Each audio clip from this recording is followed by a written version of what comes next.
Hello and welcome to the last word on Spurs. I'm not going to lie to you guys. I might just stay online at this point. We might as well just stay here for the next 21 days the way it's been going. If you're listening to us for the first time, you can find us on iTunes. We're on Spotify. We're across all major audio platforms. We're, of course, on X. We are on the Instagram. We are on Facebook too. We are back. God, it's been non-stop relentless, this transfer window. Not that we don't enjoy it, but it could cost me my marriage. I'm not even joking. It might cost me my marriage. Thank you so much. We're joined by three fabulous, they're some of the regular returning guests here to Last Word on Spurs that are going to fill you with absolute joy, hope, and optimism in what was meant to be the Manchester United preview. When we lie to you and say we're doing a match preview, Mac says this all the time, we don't actually preview the match. I'll be honest with you, I'm not sure how much we're going to preview Man United on this one. Spurs have got over the line, and wait for it. Yes, another pronunciation of this bloke's name for the 150th time. I've now been informed it's Radu Dragusin. There you go, Radu Dragusin, I understand. Macca with the pen there. Hopefully a couple more going to sign as well. Of course, we'll be discussing Eric Dier's exit to Bayern Munich, now also confirmed. We'll be doing a quick roundup of where we are in this January window, and we'll have a brief look, if we've got time ahead, to Manchester United. You guys know the score. Look, there's another show coming tomorrow. Oh, it's going to be a busy week, busy month for Last Word on Spurs. Let's get into introducing these fabulous people that are joining us on all different time zones and all different places in the country. Let me open up. We have got the crazy instructor, conductor, the runner. Lee McQueen is back. Macca, are you my man? Yes, bro. How you getting on, mate? We're getting signings over the line. We're getting people out the door. We're getting what a fantastic few days to be a Spurs fan. And what I must say is that if any of you aren't chopping onions whilst you're watching that goodbye message from Eric Dier, then you are cold. Because no matter what you think about in terms of, performances, mistakes, it was a very, very heartfelt message from him. And I have to be honest with you, I had a little bit of a bottom lip wobble, mate. I'll be honest with you. So I'm going to wish him right at the top of the show the best of luck. No matter what mistakes he's made or whatever, to stay with the club 9.5 years, to go through, what's he gone through? Poch. He's gone through like 4 or 5 different managers. Fair play to him. So I know we're going to get onto him as well. But it's a right move for him and a right move for the club for sure. But nonetheless, thank you, Eric. And also, welcome to the Dragon. Should we call him the Dragon? Radu Dragusin. I don't know what his pronunciation is, but I cannot wait to see him come off the bench and smash one in against Manchester United. Oh, man, do you know what? I've got to say, the buzzing excitement for this show, we've got 3 absolute, in my opinion, top-tier guests here. One, bless him, I'm going to introduce in a second, that is all the way in a different time zone that has made this work, who's currently got the penthouse suite in the background there. He'll tell you more about that in a second, he will. Listen, I'm delighted to have back on this show. Always hard-hitting opinions, always love bringing her back on. Listen, she always asks, can I come back for the big shows? This is quite a big show. We normally try and get her on for the post-match shows. I know it's been tricky given Spurs' timing of games. We've got wonderful Talia, Coren, back. Tal, loves you back on. How are you? I'm good. What a week to be back on, though. Yeah, you're right. It's turned into a big one. I mean, look, we've all been waiting for the announcement all day, haven't we? It's been a week of a roller coaster of is he, won't he, is he? And we've got our guy. So I'm excited. We're going to talk about it. Everyone knows I love Eric. So it's emotion. But glad to be here. Excited to chat. And let's go.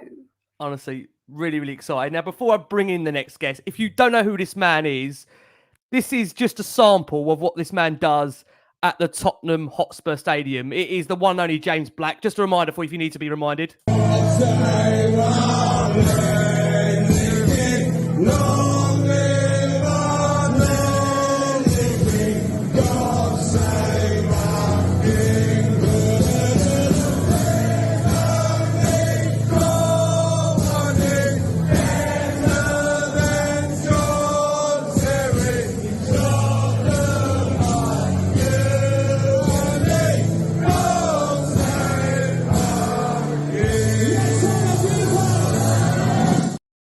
It is the one and only James Black, back on Last Word on Spurs. And just the dedication of this man, can I tell you, he's in Thailand where we're going to probably age him and time him by about another 4 hours ahead. And I've got to say, James, mate, thank you so much for coming on. I know when I reached out to you at the time, mate, we're going to be doing some more things, of course, together coming up, which is going to be really exciting. Keep your eyes peeled for that. But James, thank you so much, mate. I know you wouldn't know it by what you've got in the background there. It looks really exotic where you are staying. I'm not going to I'm not going to ask what's to come for James's night or morning to come, but mate, love to have you on Last Word on Spurs. You know how much we adore you at the Tottenham Spurs Stadium. You know how much the fans love you, the songs that you're providing to us, the absolute joy that you are doing for us, mate. How are you? Love to be back with us. I'm good, yeah. Thank you for the intro, man. Yeah, I'm good. It's 4 a.m. here, and I've stayed up all night for this. But I'll be honest with you, I've been doing it anyway. I've been following this transfer window. So Talia just mentioned them. We've been waiting all night for it, and I've been waiting to 2 or 3 in the morning for this Drăgușin video. Look at that. That's a pro right there. Listen, James, you are pulling all You can tell. This geezer sings like a pro. He plays like a pro. He's got the announcements down. Did Spurs tip you off on that one, James, or is that just off the cuff? Just off the cuff, mate. Yeah. Look at that. With 0 hours sleep as well. Oh, mate, listen, I can't thank you enough. Look, guys, it has been a really, really busy week here in Last Word on Spurs. And this is going to be, I think, one of the most upbeat shows we've done. Like Tal said, it might be a bit emotional in the middle. I know, again, Eric Dier has really, I would say, split opinion. But I think one thing you can't argue about Eric Dier is that this man has given us 9 years of absolute loyalty. He has been a servant to the football club. I think there's an admittance, I mean, again, from Eric maybe as well, that ultimately, with a change of style at Tottenham, maybe the right move has now come for him. I've said it before with Eric. It's never been personal. It's just been a case that ultimately maybe Spurs have outgrown him, but I won't get away from the fact Eric Dier was part of, in my opinion, one of the most successful Tottenham Premier League sides, of course, in that Maurizio Pochettino team. And look, we're going to come on to Eric because he'll deserve 100% a section of his own. And as Lee said there at the start of this show, for those that haven't heard that Eric Dier tribute that he put out himself, that will be there for our listeners on audio in the ad break. And it will be emotional, I think, for any that was still out there really unhappy of Dier remaining at the football club. For those that listen to that, you will not be able to, I don't think, come away from that and not feel a sense of real decency towards that man. Gave so many, obviously, games for the football club.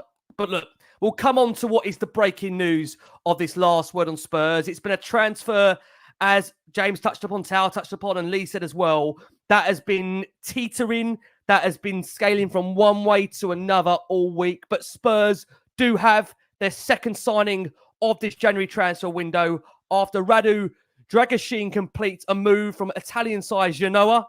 And I've got Genoa there. You go, bang on. They were having a go at me for not pronouncing Genoa right. There you go. Dragusin and Genoa nailed in the first 5 minutes. How many times do you practice that, Rick?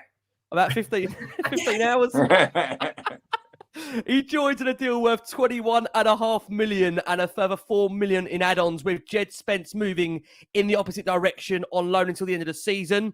The move comes, of course, after the club announced the loan sign of Timo Werner on Tuesday evening, with, of course, there was a desperate need to add a centre-back. And amid the interest from Napoli and, of course, Bayern Munich as well, a late fight from them, Spurs got their man. And despite the lure of potentially a Bundesliga title fight, Drăgușin has opted to link up with Postecoglou's men on a 6-year contract, and he could now be in contention to make his full Tottenham debut on Sunday evening, when those famous Lily Whites travel, of course, to Old Trafford to take on Manchester United. And we know how short Spurs were of centre-backs. It feels like, Lee, to start with you, it's a big win for Tottenham. The main two priorities of this window now firmly, you've got to say, ticked off. Given the fact as well that I think had Spurs been pipped by Bayern Munich, the mood here would have been absolutely despondent, I feel. And we knew there was a need to get a centre-back in. Spurs have done that. It's an exciting signing. It feels like there's a real upgrade now. And suddenly with Dier going out the door and Davies still there, Spurs have got themselves, in my opinion, 4 very competent, decent defenders. Let's just hope we can keep them fit, Macca. Thoughts on the signing for you? You wasn't giving Ben Davies a compliment there, was you, Rick? I swear I heard one in there. I think I did hear one in there.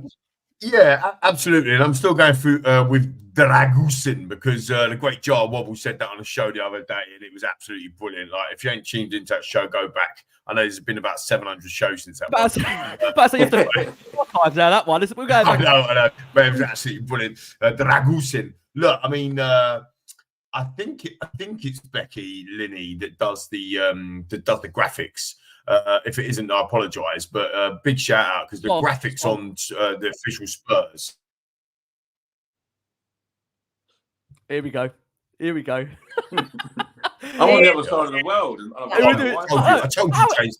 told you James's Wi-Fi would be better. Hold on. How is I James 7 hours behind, 7 hours ahead, 20 Crystal clear. different time zone? Go on, Macca, carry on for us. Unbelievable. But yeah, just saying, big shout out to Becky. I think it's Becky Linney who does the graphics who look like Street Fighter 2. Dragusin coming in like a Ryu from Street Fighter 2 back in the day. Absolutely brilliant. And you're right, Rick. Like, it shouldn't be all or nothing. It shouldn't be so high and so low, but it would have been if he'd have gone to Bayern. Like it would have been. But the mood over the last kind of 48 hours has been unbelievable. It's almost like we've won a cup, but it's so buoyant, isn't it? Do you not agree? Like it's just something is happening. I think that's what the bigger picture is. Something is happening. The bloke turned down Bayern Munich for more money to come to Tottenham Hotspur. That is the Ange Postecoglou ball. That is the Postecoglou ball. That is Big Ange ball. People want a piece of it. There is fans that are stalwart, not liking Tottenham, actually liking Big Ange. It is the ball. It is people want to come and play for him. Romero is giving up Argentina to come back to play for Spurs. Like, you know what I mean? Like, when did that ever happen? You know? So look, I think it's brilliant. I think there's definitely something happening around Spurs. Look, we might blow it. We have in the past many times. It does feel different this time around. And to get our top target, Ricky, is it's really important. We spoke last year and year before Bastoni and Guardiola's, and always talking that we're never going to be able to shop at at Harrods and at the top table, and we'd have to go down to I don't know, Marks and Spencer or Tesco's or whatever to get our players. But the reality is that because of the philosophy change, and it does suit Tottenham, the philosophy of buying younger players, up and coming, hungry, ready to prove a point. Same with Werner in terms of he's not young, but he's ready to prove a point. And seems to love this stuff, and it's just such a U-turn, isn't it, from recent previous managers we've had. And long may it continue, mate. I'm absolutely buzzing for it, and can't wait for another 4 or 5 signings in this window. And if we don't get them in, Rick, if we don't get them signings, that's it. I'm done.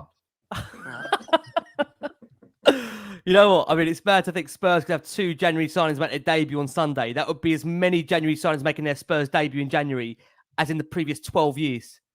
I mean, it's just mind-blowing stuff when you think about it. I mean, Talia, to bring you in, I think you're right what I'm going to say to you here. In the last 6 months, Spurs have gone from the centre-back options of Romero, Dier, Sanchez, Longley, Tanganga, Davis to now Romero, Van der Ven, Drăgușin, Davis, plus the future proofing of the likes of Phillips, Dorrington and Vuskovic. And I've got to say shout out to John at Little White Rose there, because John was a real advocate of the fact of just how much that has changed in the space of 6 months. I mean, is the feeling, Tal, that Spurs are finally getting with the times and ultimately now building a squad for a manager that is genuinely capable of challenging?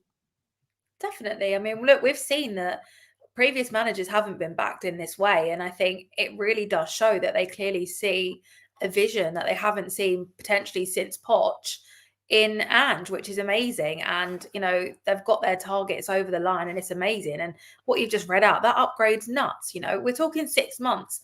This project could go on for years. And what we've been able to do with just that defence alone in such a short period of time is nothing short of a miracle, really.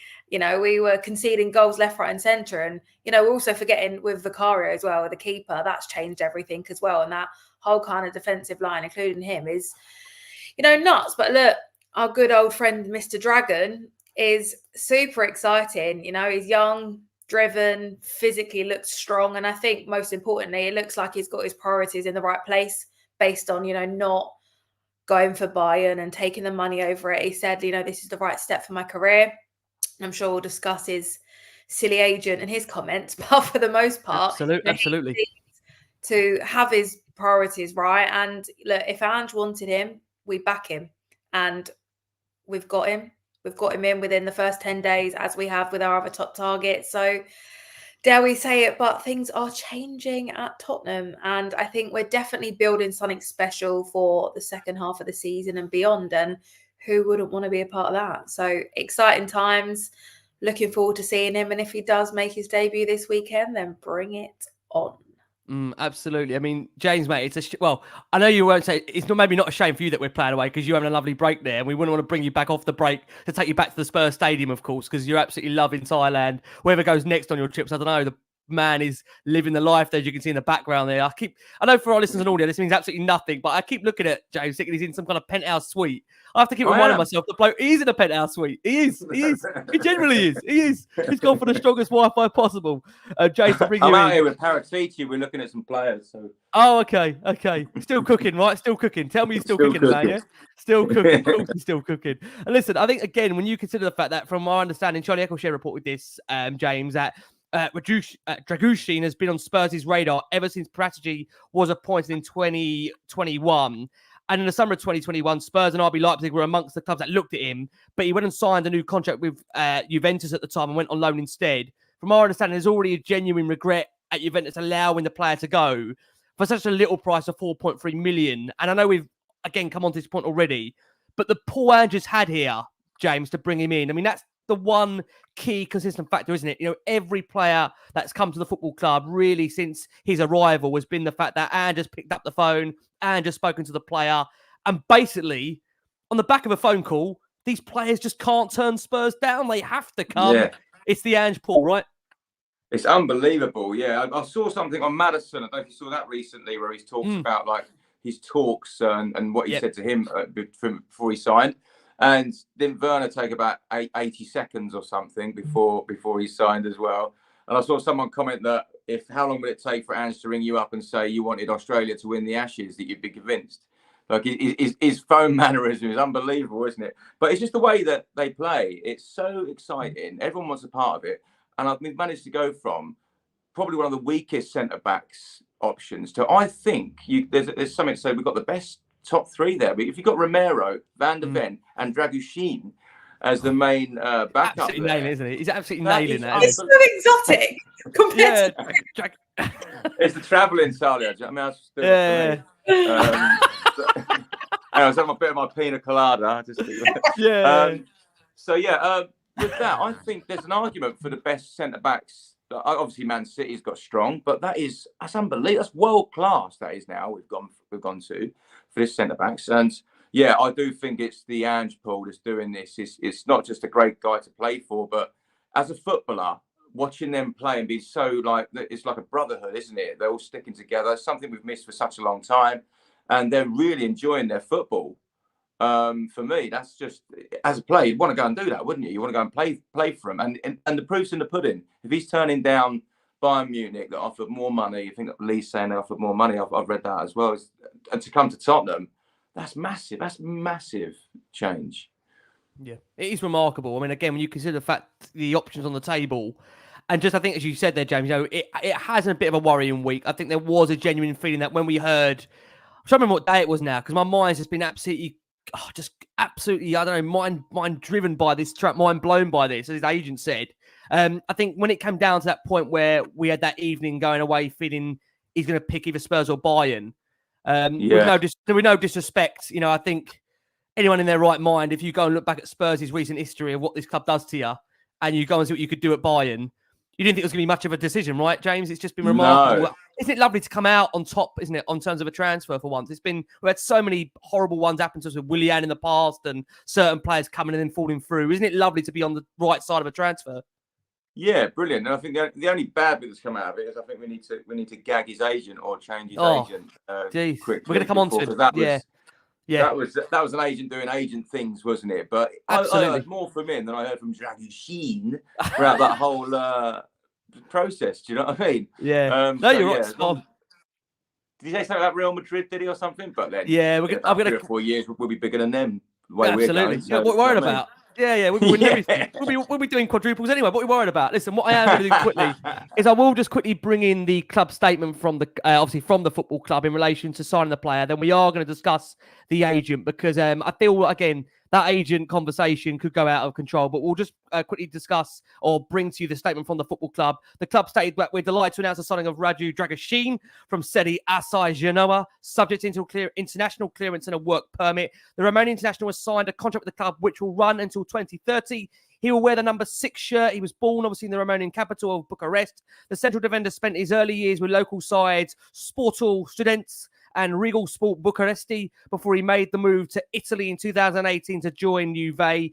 Making 4 first-team appearances that debut campaign, he joined fellow Serie A side Sampdoria on loan ahead of the 21-22 season, where he played 15 games before he signed for US Salernitana in 1919 at the start of 2022, whom he helped survive relegation from Serie A in their first season back in the Italian top flight since 1999. He enjoyed a highly successful loan move to the Serie B side Genoa during the 2022-23 campaign. He played all bar 45 minutes of their league season, scoring 4 professional goals as the Italian side secured an instant return to Serie A, finishing second to Frosinone to secure promotion. Midway through the season, the Griffin moved to make Radu switch permanent, and he then continued to flourish in Liguria, having played every minute of the campaign so far, scoring twice, as you know, I've enjoyed an encouraging start to life back at the top flight. Internationally, he's been progressing through the ranks of Romania's youth.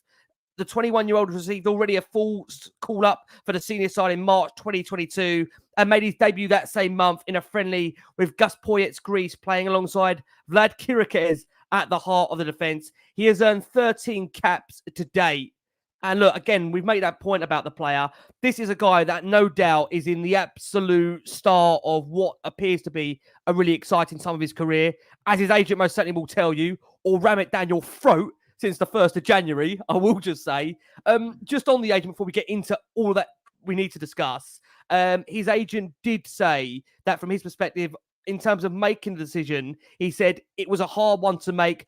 Bayern strongly wanted the player, but the official offer came. There was more money from Bayern, but he said that this is the right step in his career. We stayed up all night to think about it. I did not sleep. We stayed to see what the advantages and disadvantages were. He didn't choose the money. There was more at Bayern, but he made it clear this was the right step. He chose his career before money, and that is commendable. I don't know how many would have refused the offer from Bayern. There weren't many who didn't think we were turning down Bayern, but I said this is the right step. There was quite a difference, almost half as much, if not more, but never mind the amounts. They were never a priority. We always choose the steps we are right. I think he weighed up that he wanted to go to the Premier League. And look, we've heard numerous accounts already by different outlets, different journalists of just how influential Ange Postecoglou was behind the signing. We understand Ange was calling the player, telling the player you're going to get regular first-team football. You're going to be a key cornerstone in this Spurs side. And I think it's worth also pointing out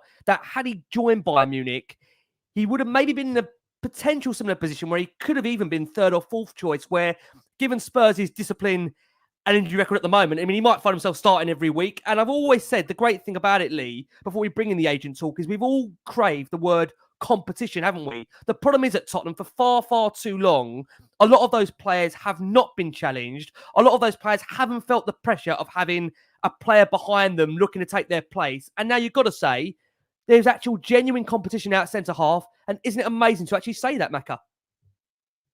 Well, yeah, I mean, yeah, absolutely. I think that, we've just been playing with Ben Davis and Emerson Royale at centre-half. They're bloody fullbacks. And Eric Dier, I recognise centre-half, couldn't get...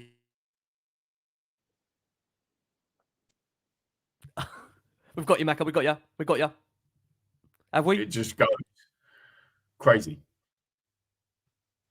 I think I'm not in Thailand, but I'm in the UK, in Oxfordshire, which is where I live, with full fibre broadband. I mean, you could not make this stuff up. Do me a favour, can't you and James switch? Yeah, no, exactly. I'm watching I a little think, mic around my Wi-Fi to make it go faster. Do you know what I mean? I know, mate. I know. Look, I think it's genuine competition, and I think that we just had 2 fullbacks playing centre back, haven't we? And Eric Dier, one of our recognised centre backs, couldn't even get in the side. So I think he's got a lot of potential. Somebody just said in the comments, to be fair, like we don't know what he's going to be like, and the Premier League is unforgiving. Like Van der Ven's walked in with one training session under his belt, played against Brentford, he was outstanding, and then he never looked back, and obviously been injured. We hope that Dragusin, which I'm still calling him that, comes in and does a similar sort of thing, but you don't know. So hopefully he'll adapt really well. And so far, and with Paratici cooking and Daniel Levy and Lange staying up until 3 a.m. to get the deal done. And, a lot of credit has to go to the football club and to everybody involved in getting it over the line and beating Bayern. But it is genuine competition now, competition. And that can only be good, right? Absolutely. Yeah, look, I totally agree. Look, let's come on to the agent. I am conscious of time to get off those bingo cards. Look, the reality is his agent has come out very, very strongly on a number of different things. And look, I think coming over to you, Tal, I mean, the concern would be is there a need for this agent to have gone as strong as what he has done? I mean, at some point you do feel there will be a word that needs to be had, because what we can't have is when he is playing or not playing, the agent absolutely coming out every 5-10 minutes, giving us an update on where the player is at. And I'm sure that'll be made very, very clear. I can't imagine a situation where we will have this, occurring upon him, obviously now becoming a Spurs player. I think, again, what I didn't sit well with me was the fact that on the eve of the move, you've got his agent saying that he was in total disbelief that his client had turned down Bayern Munich for Tottenham. And then when you go on to the point, I mean, there's been some nice things in there from his agent. He said, and this is really an important thing to say, that he revealed that Tottenham chairman Daniel Levy and technical director Johan Lange worked up until 3 a.m. in the morning to conclude the deal for the Genoa centre-back. Now, he said, look, I don't know how many would have refused the offer from Bayern. As we touched upon, we think it was the right step. He wanted to go on record and say that Tottenham made really great efforts. The owner and sports director were very, very happy. They both worked very, very hard. They worked until 3 a.m. in the morning to reach an agreement. Now that, obviously, of course, they went into the 6.5 years, and essentially we're going to get that deal done. That was upon him joining. But I think what has really, I would say, irked some of the fan base is the fact that already the ink is barely dry on that contract being signed.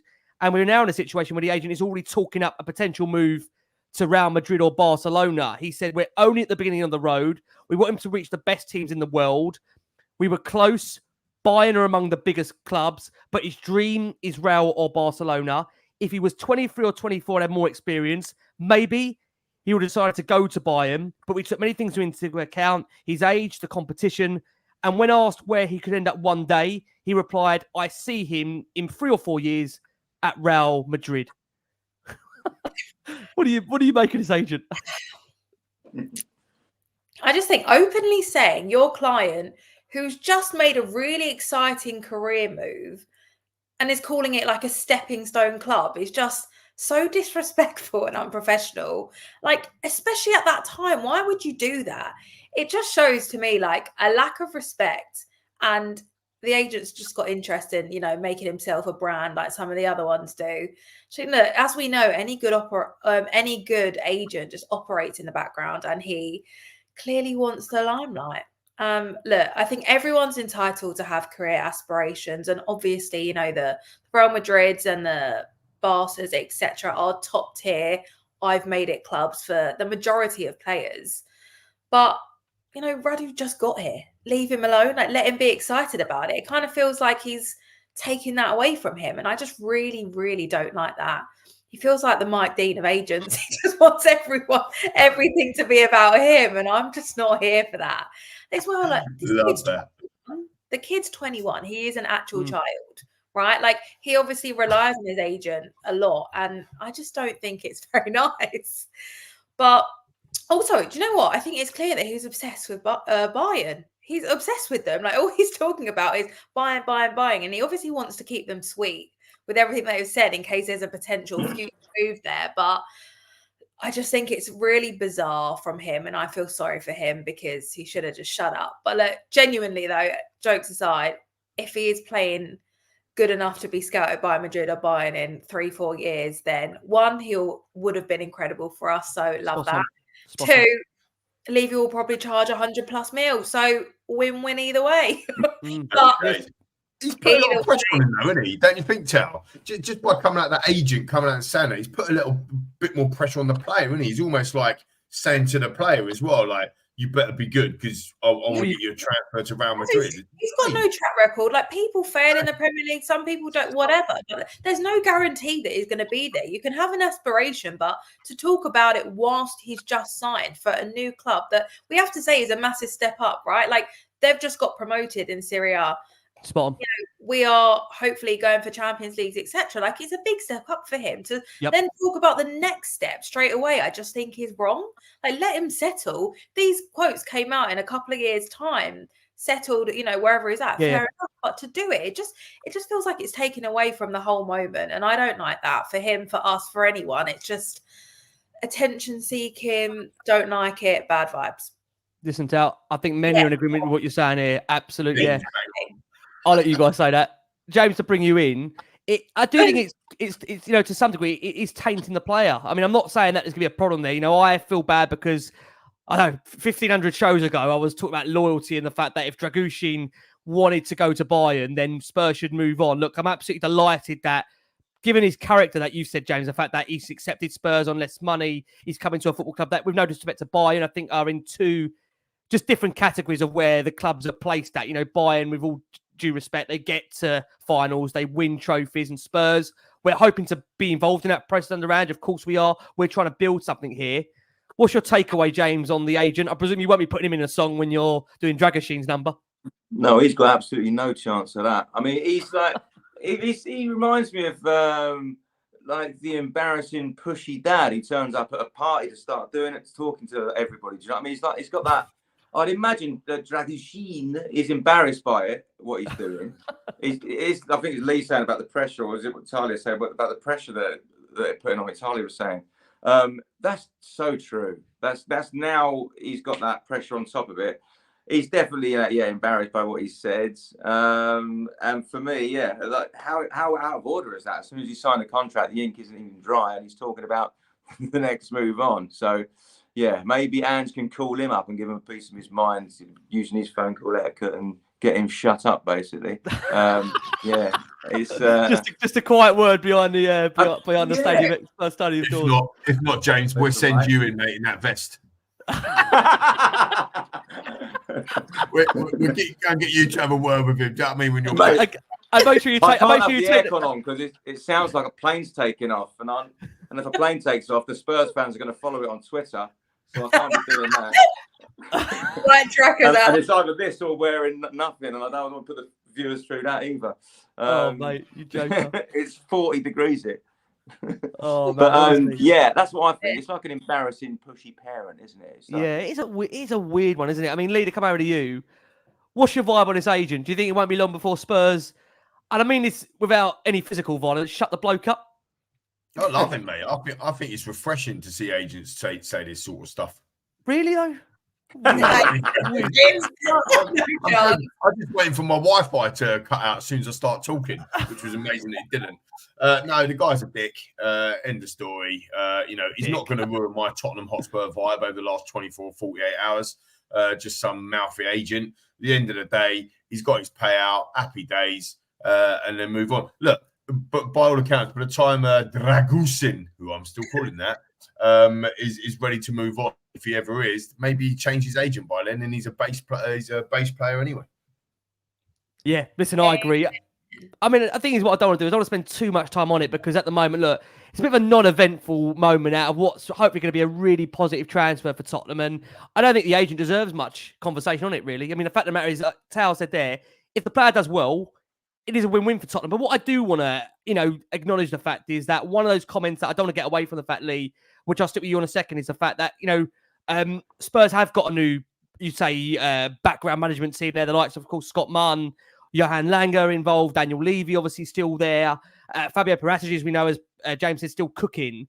I think we do rightly at times give the board a huge amount of stick on last one Spurs when they haven't got things right. I think the last 4 or 5 years, those that watch the show regularly do feel, or maybe sometimes feel, that we don't call them out enough. I feel that whenever there's a need to call the board out, we've done that. We've held them to account over managers, over players. Maybe put it like the way we go about it. We try and be respectful. Again, we're well aware of the fact, I say it on numerous occasions, that I know the players, managers, I know a lot of the club staff watched last one on Spurs. And that's why, again, if you're trying to deliver a message to somebody, they're not going to listen to you ranting and raving and screaming and shouting or swearing. It just isn't going to get anywhere. You're going to have more chance by anyone listening by just trying to convey a message in which is respectful and then understood. And look, I mean, I think rightly, Lee, credit where credit's due. This is a guy that was Andy's number one target. Here we are, January the 11th, as we record this, they've got 2 through the door. By arguably, they're both Ange Postecoglou targets. They're neither club signings. How much credit should we be giving that board for getting these 2 over the line? And ultimately, I feel now, making this fan base believe again.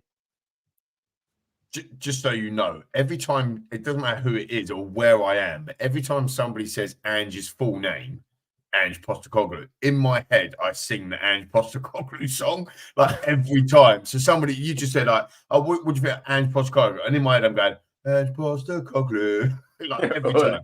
Just thought I'd share that with you because that's what goes on in this nut job head. Love it. They do deserve credit, Rick, to be fair. And what is funny about all of us, and we all done this, I've done this myself, we've done it on a WhatsApp group, whatever. What's quite interesting is that when we when something goes bad, it's Daniel Levy's fault. And when something goes good, it's the Ange pull, or it's, it must be Paratici cooking or whatever. The fact of the matter is they must be all joined up now. Scott Munn, again, he's gone about his business really. Obviously, didn't come into the club when he was meant to come into the club because of the start date was delayed.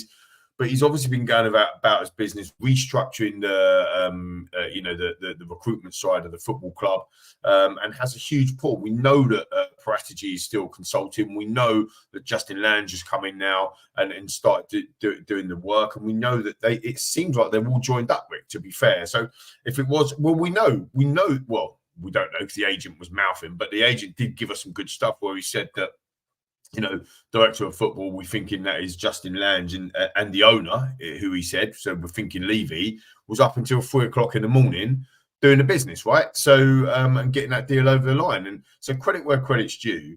I do think this is, I think Adrian mentioned this earlier, or somebody in the comments said this earlier. I do think this is the board backing Ange. I mean, this is it. I mean, last season, Pedro Porro was identified by Antonio Conte as he wanted him at the football club. I think we made contact with him maybe January the 3rd, January the 4th. Didn't get over the line until the deadline day. And we missed, you'll tell me better, Rick, I think he missed maybe 3, maybe even 4 games during that period of time where he could have played in. No one's missed any games now other than the Burnley FA Cup game since the window's open. And now they're all registered and all fit and all ready to go. Like Werner and Dragusin are ready to go for Man United if they're selected. And I think it's... I think his agent's trying to hack his line at the moment. Can't get. Oh God, I was enjoying that as well. We'll see him getting back. Can we get one of them days today? Honestly, we've got you back, Bob. We've got you back. I've just said it feels like we've got it together. Wi-Fi definitely is not. But look, yeah, I mean, move on, Rick. But yeah, I think credit where credit's due. Is it a long-term change? My gut feeling, and I don't know anything. Obviously, we're all payroll by the club, Rick. I've got all this gear that I'm wearing. Absolutely. I don't pay for anything. Don't pay for my season ticket. It's amazing. But look. Jokes aside, I think that whilst Ange is at the football club, I think this is probably what we're going to get to expect in the transfer windows and that type of thing. I think that everybody knows, the board knows, something's happening, and this man, Big Ange Postecoglou, is the guy to make it happen. So do me a favour, Lee. Do me a favour, Lee, mate. With those add-ons they've paid for Dragushin's bloody appearance fees, can't they sort that Wi-Fi out? Maybe, yeah, I know. Because I haven't got them yet. I think they come once he's made a couple of appearances. That's why I'm taking him. Once he starts, or once he's on the bench for Man United, I get all the proceeds coming. That's where the money. That's where it drops through. Still in instalments, Tottenham. Still in instalments. Wi-Fi next week will be amazing. I bet it will. Be absolutely fibre optic. We hope we do. Listen, his agent says he's going to go straight to fibre optic. It's just a stepping stone. Yeah, mate. You can come off a dial-up. I've been waiting for this deal to go through for months. Can we get these builders in or what? Can we get these builders in? Look, as part of the move, we also have seen Djed Spence join Serie A Genoa on loan for the remainder of the 2023-24 campaign. I just skipped a year there. Just gave Djed an extra year there. Wouldn't be a bad thing. Another step. Another backwards, The 23-year-old, of course, spent the first half of the campaign on loan at Championship side Leeds, who then terminated the loan. Look, we hope for Djed it is hopefully a successful loan, and we understand there is a fee, I believe, of around €10 million there to make that move permanent, should, of course, that loan work out. And I think what's really important, worth saying here is, again, that, we spoke about the board earlier and the fact that it appears they are backing the manager. And it's interesting because when you look at the FFP across, some of the top clubs out there and those that can't do business, the likes of Arsenal, Newcastle, Chelsea, of course, actually at the moment on the watch. Since the stadium opened, Spurs have spent €831 million, which is 166 million a year on new players. We have received €269 million, equivalent to 54 million a year from players out. That's a net spend of 562 million across a year, 112 million. So when those laugh at the fact that we say, game-changing stadium, and I know all of us, we maybe turn our nose up at the concerts and the boxing and Lady Gaga and Beyonce and everything that goes on that stadium. And as Crackers normally says, you've got the F1 starting soon, the go-karts and wheels. It does all help. And look, again, credit where credit's due to the football club. I've got to say, we're getting those players that we need. I think what we all hope now is that just isn't the start. It continues, because it's all very well doing it for a couple of players. But what we want to see now is that consistency where the manager needs to be backed, he's backed. And I do feel with Ange, look, I don't think we're done yet. And if we had more time, we'd discuss that. But what we are going to do, we are going to go for our first break of the show for our listeners and audio. Audio listeners, it might be time to start peeling those onions. You're going to hear Eric Dier's farewell speech for our listeners on audio. Right, we've got about 1,700 of you here watching us live on YouTube. I know there's many, many more across Facebook, across Instagram. Again, thank you so much for all your incredible support for the show. We're joined by Lee McQueen, sometimes. We're joined by the wonderful James We're joined by the wonderful James Black. Listen, this man, you must go and see him in the stadium. The absolute tunes that come out. I'm sure there's more coming our way very, very soon from James. We'll be working on new tunes as we speak. We're able to bring them to you on Last Word on Spurs as well very, very soon. We're joining a brilliant Talia Coren on this show. Again, thank you so much for your support, guys. It's been a busy, busy week here on Last Word on Spurs. And look, ultimately, we're at the end of the road when it comes to Eric Dier. Now, for many, there will be relief. For many, there will be celebrations. For many, I also think there'll be a little bit of sadness in there, because this is a guy that gave 9 years of his career to Spurs. And I want to take you back. I mean, Tal and Lee were both in that Amazon documentary with me. And there was a lovely clip of Eric Dier in there, just being, at a moment, really sad by the fact that he wasn't playing in the first team. And he was speaking about the fact of just how hard it is for him to accept when he's not playing football. So I just want to take a moment and just say, look, Eric Dier, anything we've said on Last Word on Spurs, it's never been personal. Maybe not with Tal's point on Matt Doherty, that's another subject. But on Eric Dier, I'll say it's never been personal. I think the issue that we've had at times with Eric is that ultimately individual errors have been fairly consistent. That's what's led, obviously, of course, to frustration at the fact that we've all wanted to be Eric better than what he has been. But look, I'll say, for me, totally from day one, the man's been professional. He's given his all for the football club.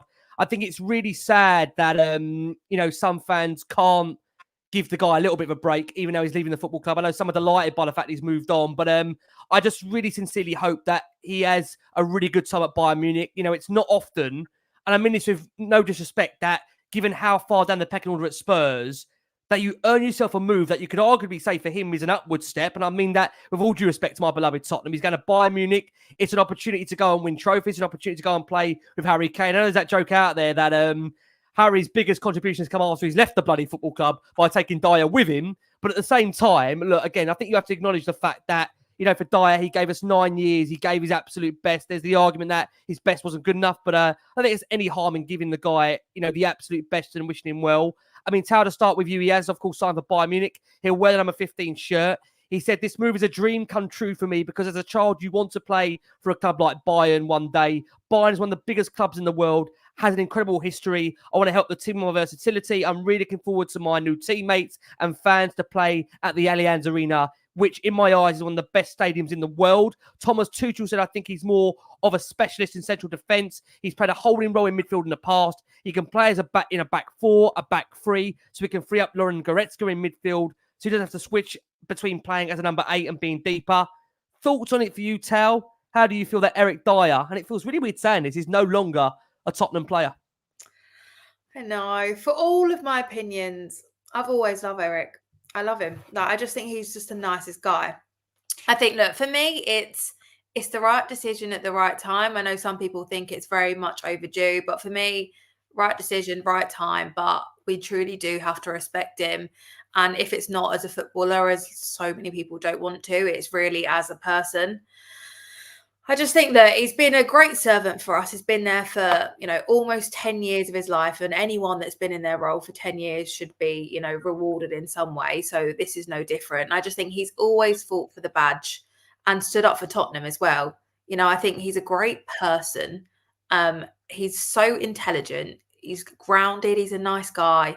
And over the years, he's been a huge part of the dressing room, especially for the youngsters. And I mean, he spoke about it in that video a little bit, didn't he? Like, the youngsters were at his wedding. Like, he's just been that person for them. And I love that.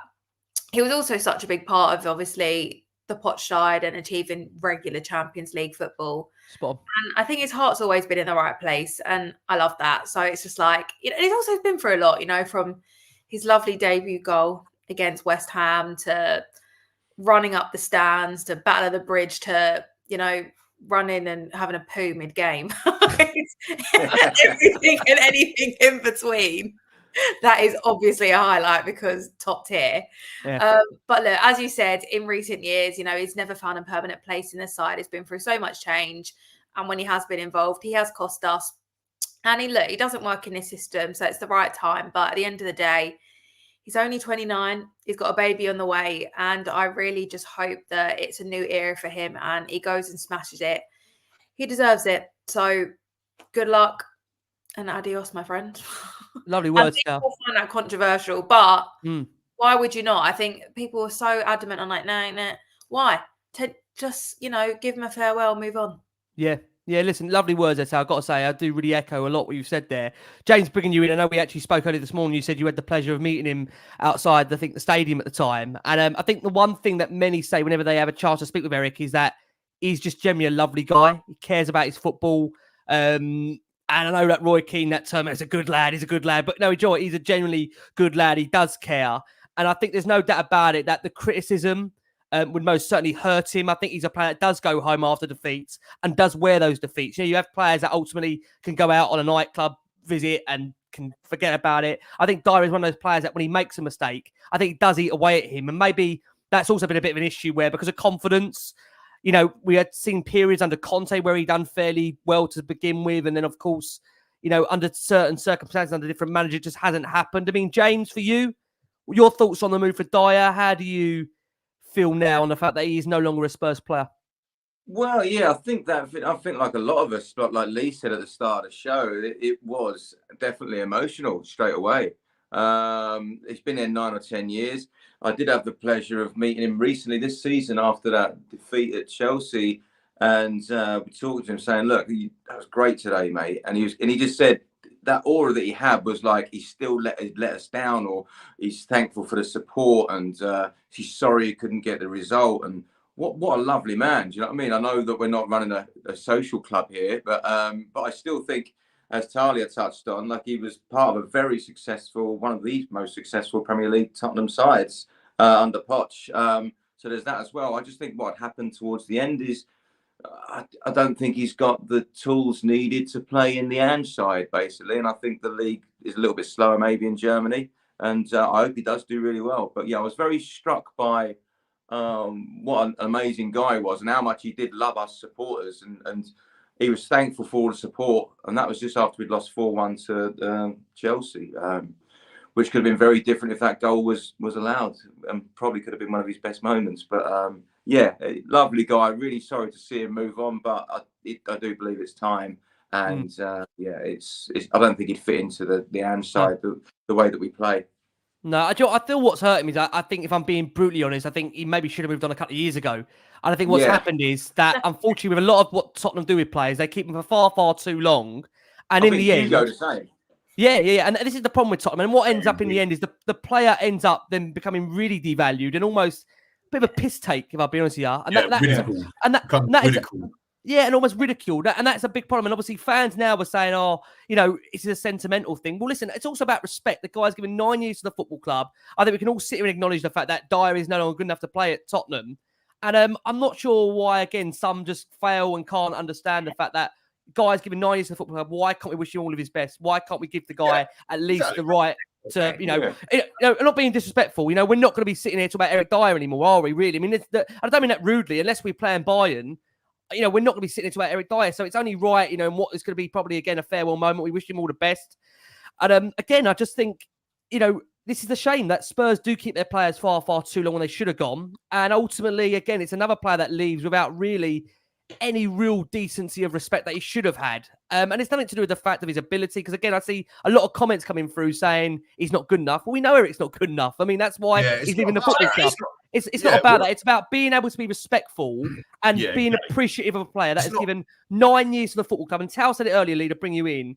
In any job, if you're there 9-10 years, okay, there's a certain amount of accordance and respect you should give to that fact. And he's always given his all. We've had a number of players that have come here and not given their everything and not worn the shirt of respect and not played for the badge. And I can honestly say, no matter what you say about Eric Dier, whatever you say about Eric Dier, is every time he pulled on that shirt, he gave his best. Sometimes his best wasn't good enough. Sometimes he made mistakes. And yes, we criticised him for those mistakes. But I've always said it's never been personal, and just absolutely wish him all the best, Lee. Yeah, look, I mean, it did make me chuckle, though, when you read out Tuchel's comments earlier and you said he can play in the back three, he can play in the back four. No, he can't. He's a specialist CB. No, he's not. His best years come with us, and it's just picked up earlier, in that best side we had under Poch when he played as a kind of a number 6, as a defensive or holding midfield player. And look, I haven't got tears because he's left. I haven't got tears, but I'm chopping onions on the message. Go and watch his video message. You can see visibly it's upsetting him to the point where Talia said a minute ago. If anybody that's a club or their job for that long, you just got to have a bit of respect for it, haven't you? He's never, do you know what I mean? He's tried to give his best and tried to give his all. That's kind of all we're saying. So, we're not, after we've had this section, we probably never speak about Eric Dier again until he wins the Champions League. And then we all come back on it and go, for God's sake, that's another player that's left Tottenham and won a trophy. It's going to happen. So fair play to him.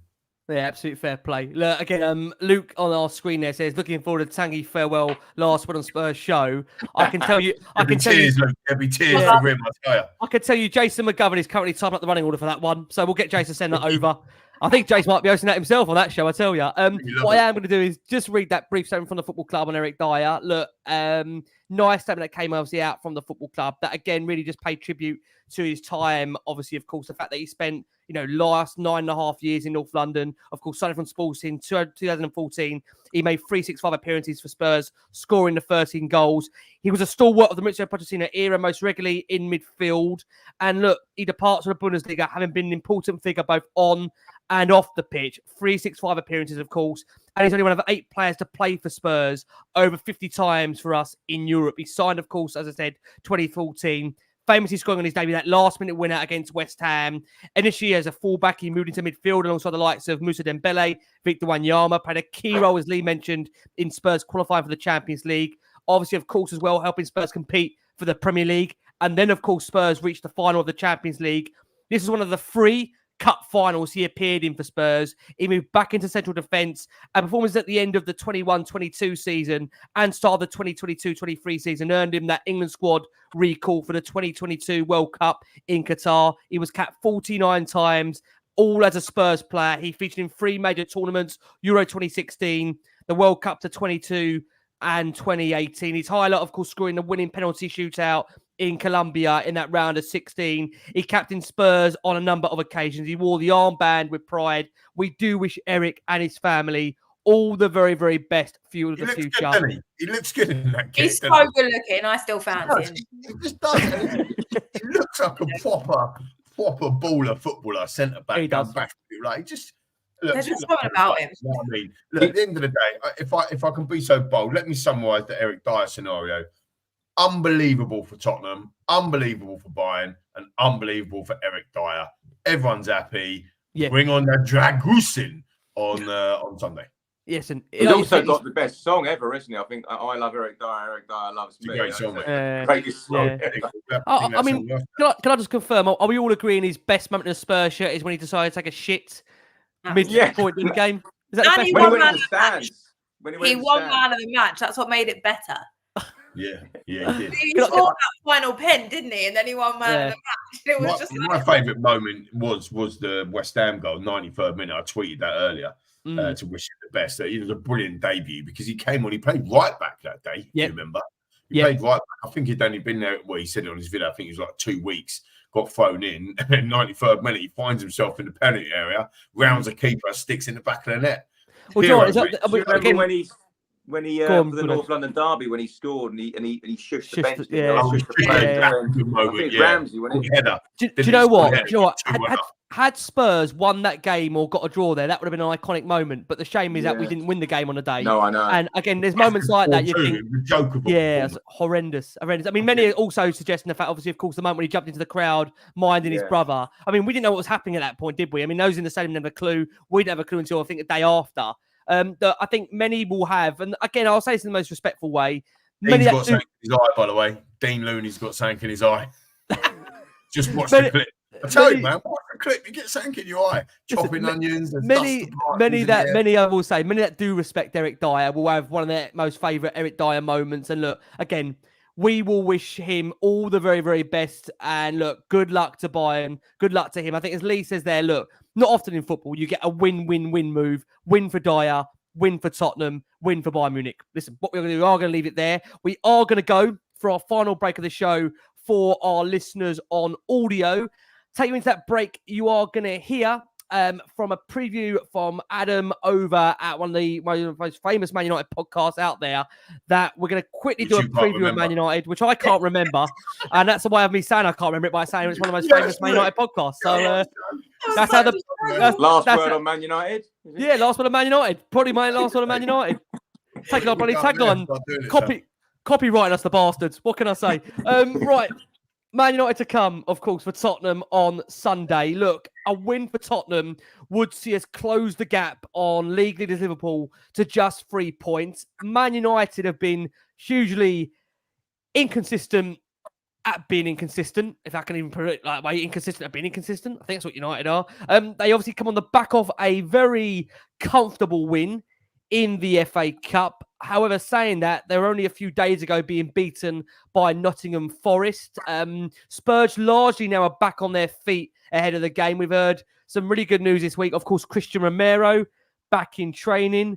James Maddison is back in the building as well. We understand he's not too far away from our friend of the show, Paul O'Keefe. God, do you know what? Do you know what I hate about Man United away in the last 3-4 years? I go to this fixture with absolute confidence and absolute belief we're going to do them over. And we either get the Ronaldo show against us, we get the Fernandes show against us. And it just is so demoralising because you every year go there thinking we're going to do them. And on the back of Spurs making 2 signings now, I think we're going to do them. But James, open up with you. Man United, what do you make of it for you? For me, did you come to me, yeah?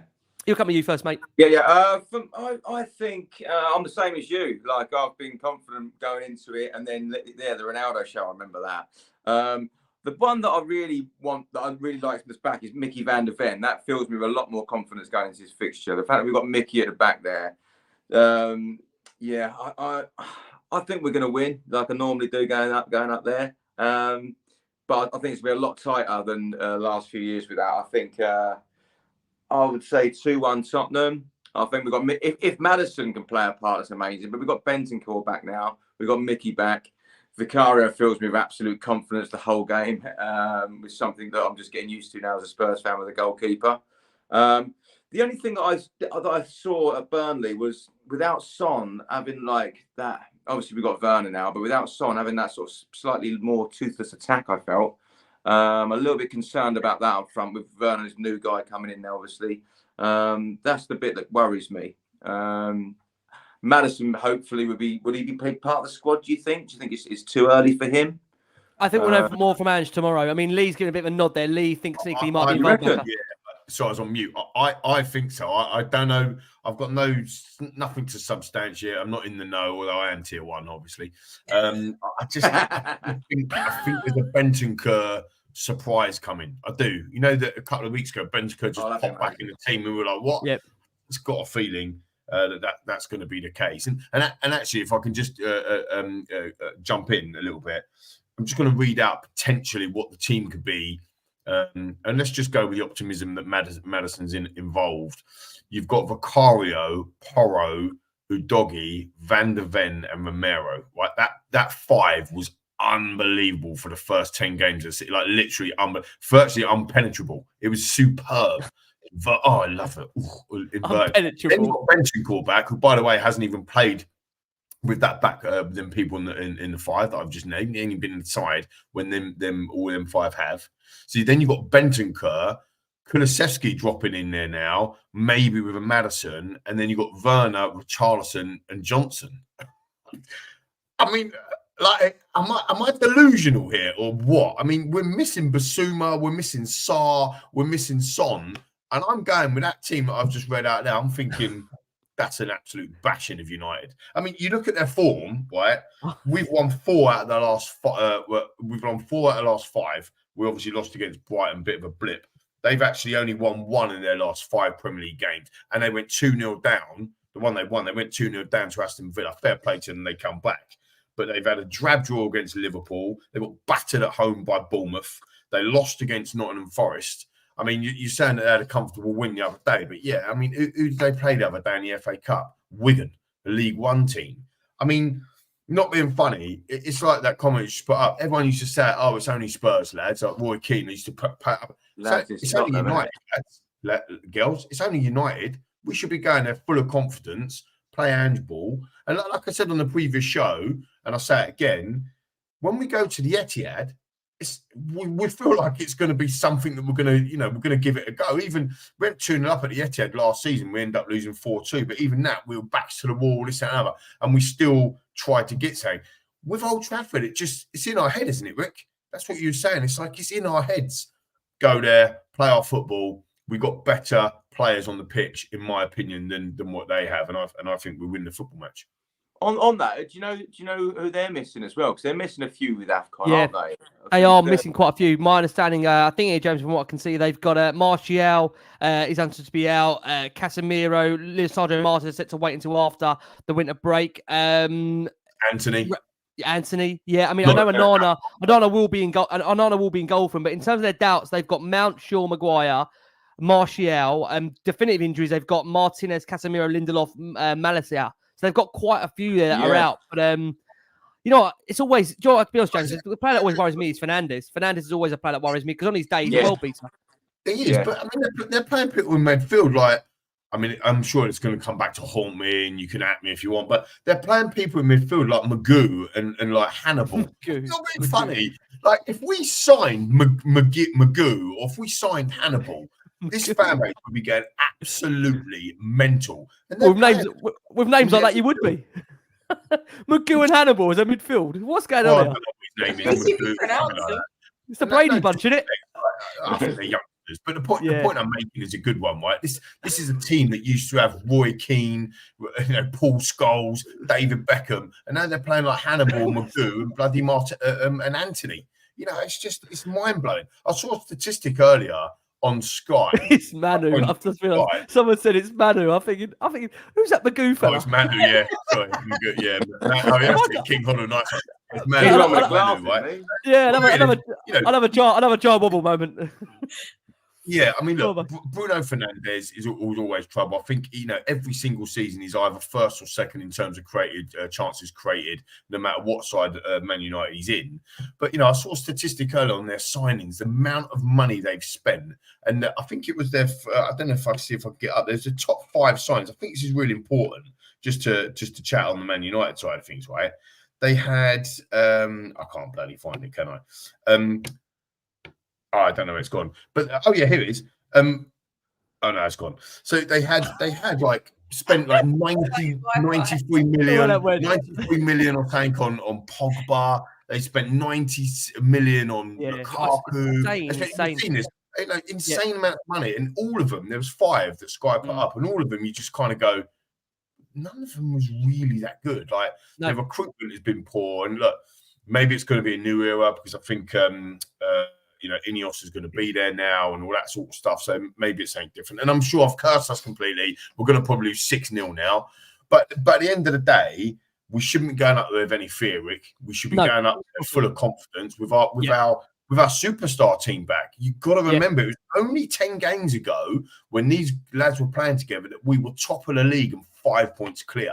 And you've got to remember that, because we have not had that team on the pitch since that point. Does that make sense? And I know we're losing. We've lost a few of the to the AFCON and the Asia Cup, but we've got some replacements in. I think that's what we were trying to say earlier in the show, is that Son is a miss, Sarr is a miss, Basuma, on the Basuma before Luton, is a miss. But Bentancur, Basuma, Kulusevski dropping into that midfield now, Werner coming in across that front three. Well, Richarlison, look, maybe he's a bit Marmite for a lot of people. He's scoring goals now. He's contributing, scoring goals and assists. So I think we've got way enough to beat them. What do you think, Tal? I think on paper we're definitely better than them, but I just fear that we haven't gelled enough yet with this particular 11, just based on the fact that, like, obviously Van der Ven has been out, like you said, Bentancur's not played with that back 5 at all. And just like if Werner does come into the team, it's just like the people are great, but the integration of that is what I fear. Just the lack of creativity without Maddison, sometimes without Sonny, and it's just, how's it all going to gel together? I think if we had those players back, I think without a doubt I'd be super, super confident.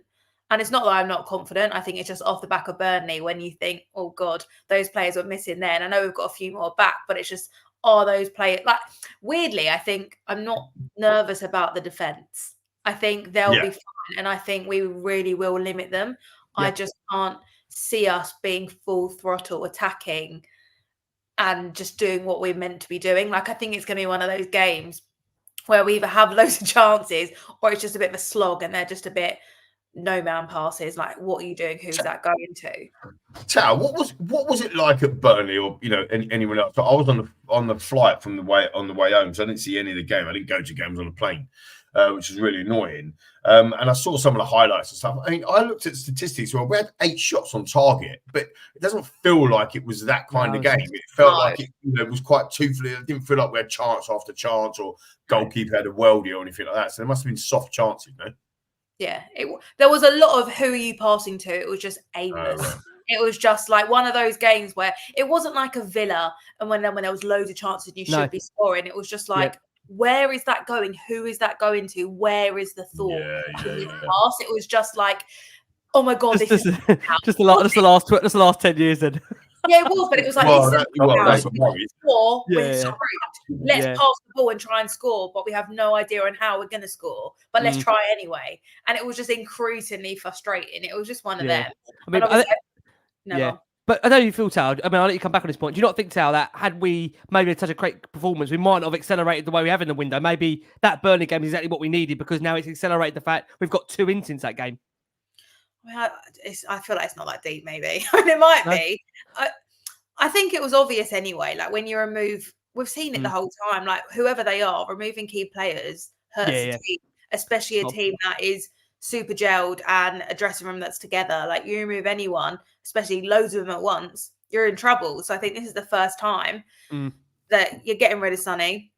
We've lost Pape and Basuma, and obviously Basuma hasn't been himself, but we still have lost both of those as a pair. I know, thank God, Rodrigo's back, but it's still like, I just want to see everyone as a collective and what this team looks like. It would just be great to have everyone back, everyone fit, and get a routine going again. But I think, look, we've got to be confident. Yeah, it's Old Trafford, but they've been inconsistent. Let's hope we catch them on one of their dodgy days and we find what we need to find. And it's a good game and we get the 3 points, because, like we said, to be 1 point off 4th and still be 6 off top when we've had the most ridiculous luck in the world is nuts. So let's, post window, get back into winning ways and just keep it going.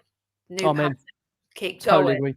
Yeah, absolutely, totally agree. Look, one thing that I should add is that, of course, Timo Werner could also make his debut for the game. Obviously, he completed his move to Spurs earlier this week. And there was a lovely moment actually on social media, for those that didn't see it, where and welcomed him to the group. He gathered all the players together, welcomed Werner in front of the group, opening up to the players and said, look, morning lads, just before we get into training, just want to welcome Timo to the group. And again, welcome to you, mate. We wish you all the very best whilst you're here. From my perspective, we talk a lot about family being part of our process and the people that come in. I think we've made them feel very comfortable on and off the field.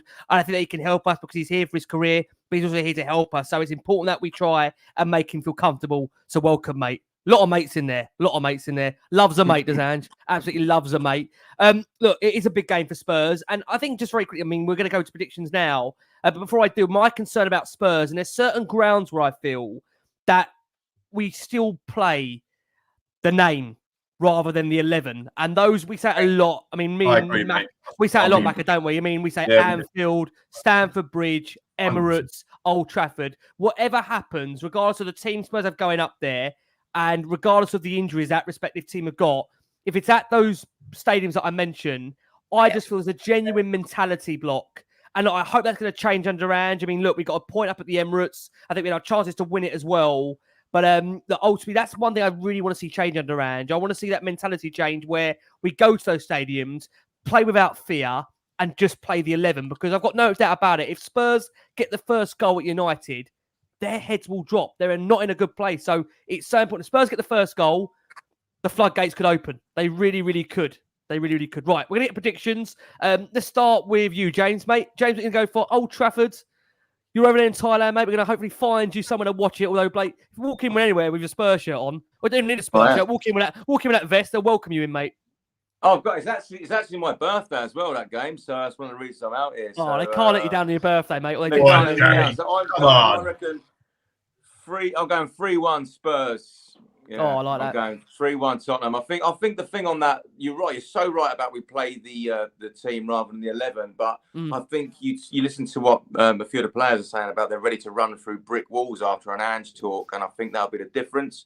Yeah, 3-1 Spurs, 2 goals from Richarlison. That's what I'm going for. Oh, interesting. Werner starting debut, James? Yeah, I reckon I'll start him. Yeah, okay. I reckon they might even drop Kulu back into that. I like him in the number 10, Kulu. Yep. So I reckon I'll start Werner. Yeah, I'd like to see it as well.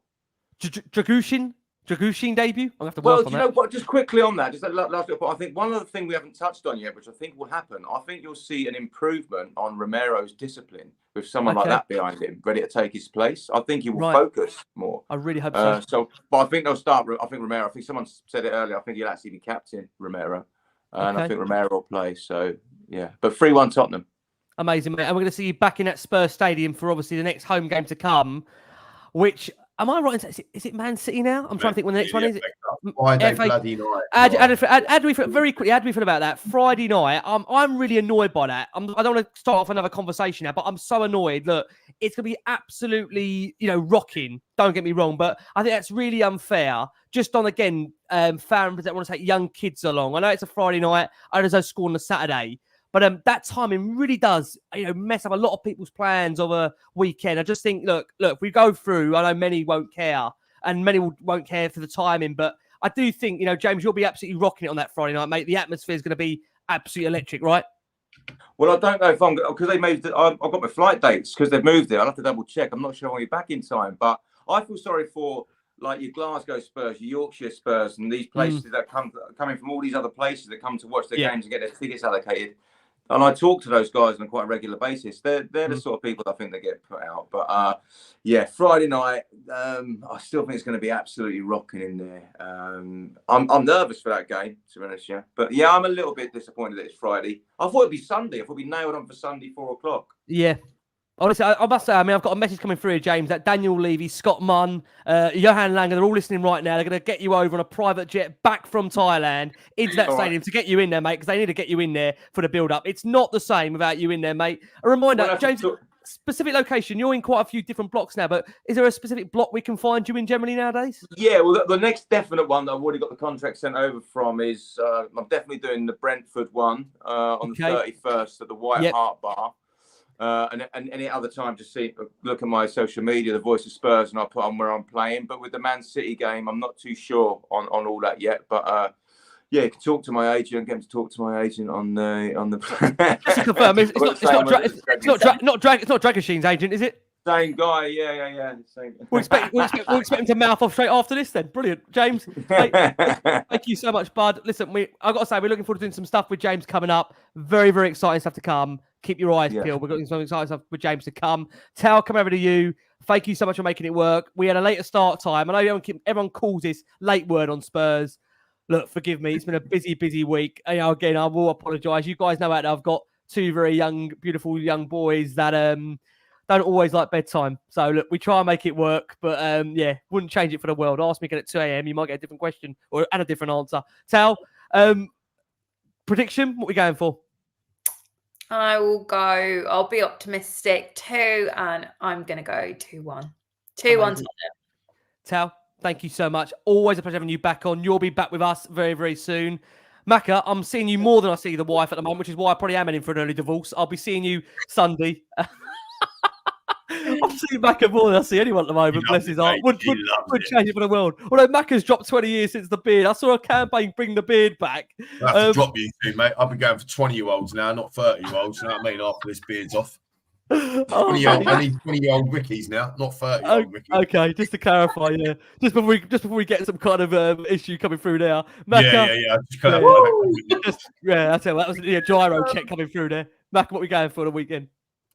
I think I agree with James in terms of scoreline, but this is what I think is going to happen. Right? I think it's going to be 3-1 Tottenham, but I think it's going to be 2-1, and then they're going to be pushing. It's going to be 2-1 Spurs. Last 10 minutes, they're going to be all over us a little bit. We're going to drop back into our whole Stellini Conte ways, because that's what we do, and we're going to be a bit worried. But then Maddison's going to come off the bench as a surprise, and he's going to score the one that goes in on the break. Do you know what I mean? We're going to end up. I'm not sure it'll be Maddison, but I think we end up winning 3-1, and in the end, we'll all be able to breathe, sing unbelievable songs, and rock up to be. In fact, I think we go second because of the way the fixtures fall. I think we actually go. Here we go. This is the fun. We all do this, don't we? We all say we could be here after we win. We could, shoulda, coulda, woulda. As my good friend Ben sang all the years ago. Coulda, shoulda, woulda. And actually, we end up. Good thing what Macca was saying about the team, though, he was getting me all excited about that lineup, and there's no Sonny, and that's still a really exciting lineup. So he's right. Absolutely. Yeah, and you think you can have Werner making his debut, Dragushin playing as well. It is exciting. Guys, we're going to close it on. I think he will drop Kulu into the middle. I think he will. I think he'll drop Kulu. I don't think Maddison will start. If Paul O'Keefe said next week, then maybe he's not around. Maybe I'm just being too optimistic. But Benton, Kulusevski, and then maybe you play Højbjerg or Skippy as an 8 in the SAR role, because you don't trust them to play a 6. And Benton Kerr is brilliant as in terms of press resistant, isn't he, in a 6? So absolutely, maybe that's where you go. Totally agree. A user says here, I'm so happy Dragushin signed for us. He turned down big money, stuck to his word. Those are the type of players we love all day long, Coys. And on that, really nice way to close this show. He has been asked, Radu, about the move. He said, look, I had a couple of talks with the coach and I felt a really good connection with him since we talked. He told me that he really wanted me to join. He really likes the way of playing. He likes the fact that I'm thinking I'm a good fit for this team. And look, again, it is that Ange Paul we speak about. But look, Spurs are, at the moment, in a position where they are attracting some of the top talent out there under a really exciting coach. Under what we've got to say as a really exciting squad. We've got James Blessed performing and giving us amazing music in that stadium every other week. I've got to say, it's bouncing there at times. I mean, we say the point, Tal, and Lee, you guys know it is like a nightclub there at times. It is genuinely such an exciting place to be. And, when you've got, again, James afterwards, beforehand, giving you that kind of music, you do want to stay around. So, again, guys, thank you all so much. It's been a busy week here on Last Word on Spurs. I want to say we're going to stop. We're not. We've got more to bring to you as well. We're back tomorrow for a bit of a roundup of where we stand on the week. We'll be discussing, obviously, of course, Angie's press out ahead of United. But look, from this wonderful panel, from the brilliant Lee McQueen, Macca, thank you so much, my man. Always a pleasure. Cheers, guys, girls, loving it. I'll see you soon, and make sure you go to bed soon, James. They'll be delivering the milk. Do they deliver milk in Thailand? They'll be delivering the milk in a minute, mate. It's morning. Someone's doing a paper round sunrise, mate, outside on the beach. 5 a.m. No disrespect. Sunrise on the beach, mate. They are full moon party. Let's go. I don't want to be rude, but at the time he's been delivering milk, that might be something else by the accountants out there, but I won't be going into that. Tal, thank you so much. Always a pleasure. We'll have you back with us very, very soon. Amazing, Tal. Thank you so much. Thank you for having me. Always a pleasure. And I will be back soon. You will be back soon. Listen, it's relentless here. The rotation of the squad keeps on going. James, my man, you are going to be back with us very, very soon. We've got lots and lots planned with you, my friend. We are looking forward to what's to come. Bit of a teaser. We've got to leave you on a bit of a teaser, right? We've got to leave you on a bit of a teaser. Man. I'm James, well up for it, yeah. My man, Yeah, we're going to see you back in that stadium, of course, for Brentford, maybe for City. We'll keep an eye on things, mate. But look, thank you so much again, mate. We know it's late out there. Thank you for making it work. You are genuinely, when I mean this. I know you don't like when we say the voice of Spurs, but mate, you have brought us so much together in these last 18, 24 months. And again, I know you caught wind on the back of the Ange song, but mate, you've been doing this for a long, long time before that. So, mate, thank you for all your hard work. And I mean it when I say, when you go to that stadium, you are connecting so many people and giving people so many memories, mate. So from the bottom of me, and I'm sure the guys here, thank you, bud. Yeah. Thank you so much, man. Thank you. I really appreciate that. Pleasure, mate. Thank you. Listen, guys, from Lee, from Tal, from James, from me, it's been a busy, busy week. Drăgușin is a Spurs player. We are Drăgușin. Yes, there mate. could be more to come. Look, guys, thank you so much for all your incredible support for the show. We're back with you very, very soon. As always, keep safe, keep well. January window, anything can happen. As always, thank you.